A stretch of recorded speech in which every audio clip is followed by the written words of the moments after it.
Well, the Houston area is home to lots of breweries, but there's one that recently opened on Houston's East End that's hoping to give customers a unique and out-of-this-world experience. Take a look. What do NASA and beer have in common?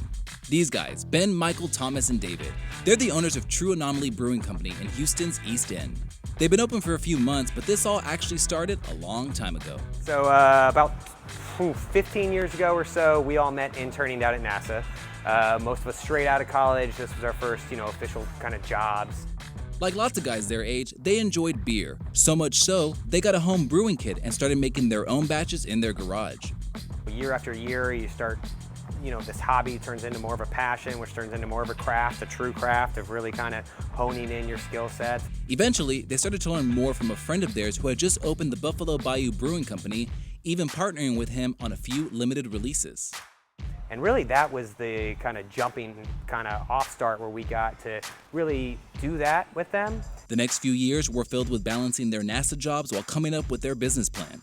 Kind of our NASA background gave us a lot of procedural mindsets as well, standard operating procedures, really focusing on quality control, safety assurance, those kinds of things. And before they knew it, opening day was here.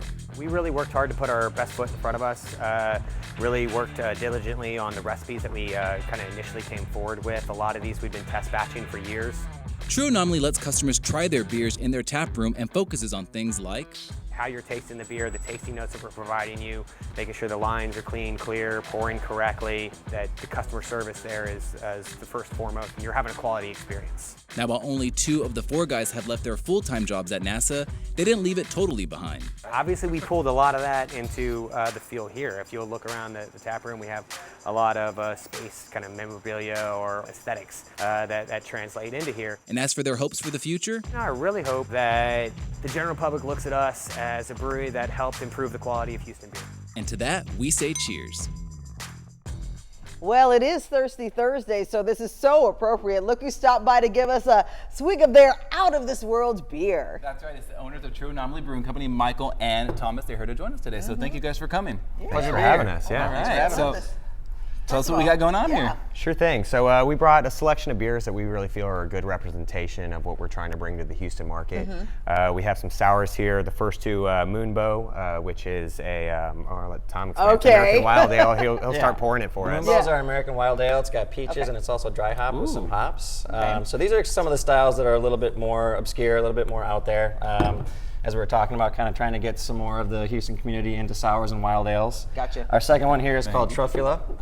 It is a kettle soured beer that we added blackberries and blueberries to, which you can tell from the beautiful purple color. Are you supposed to smell Absolutely. your Yes, Yeah, absolutely. Was the wine thing, Aromatics are a Yes, large part of the beer. aromatics. It's Yep, the that same one's thing. got dry hops in it, so you get some more of the aromatics from the hops in there. Our third one here is called 16 Sunrises. It's a Belgian triple that we dry hop with Amarillo. I'll hand this one over to you here in a second here.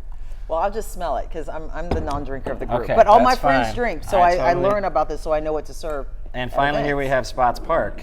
This is a pale ale that we dry hop with an experimental hop. It doesn't even have a name yet. Okay. And we're using this as kind of our series to highlight some of those experimental hops. Test it. And speaking of names, where do you get your names from? I think I have an idea, but where do you get your names from? Yeah, so highlighting some of those things, 16 Sunrises, which is the one that you have in your hand right now. Which is this one right Yeah, that's here, how many right? revolutions the ISS makes around the world in a 24-hour period. So that's essentially how many days they would have in space, compared to what we have. So 16 Sunrises, how love many it. see. Yeah, right.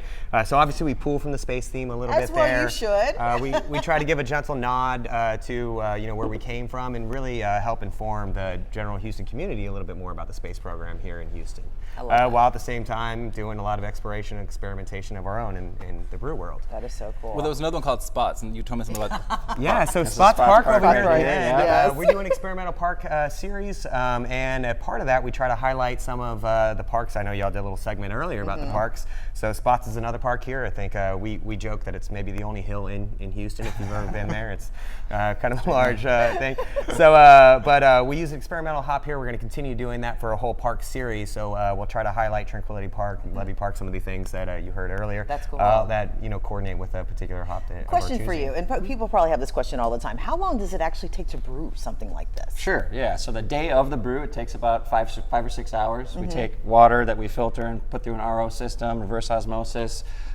We do what's called a mash, where we create a sugary liquid. It ferments for a couple weeks.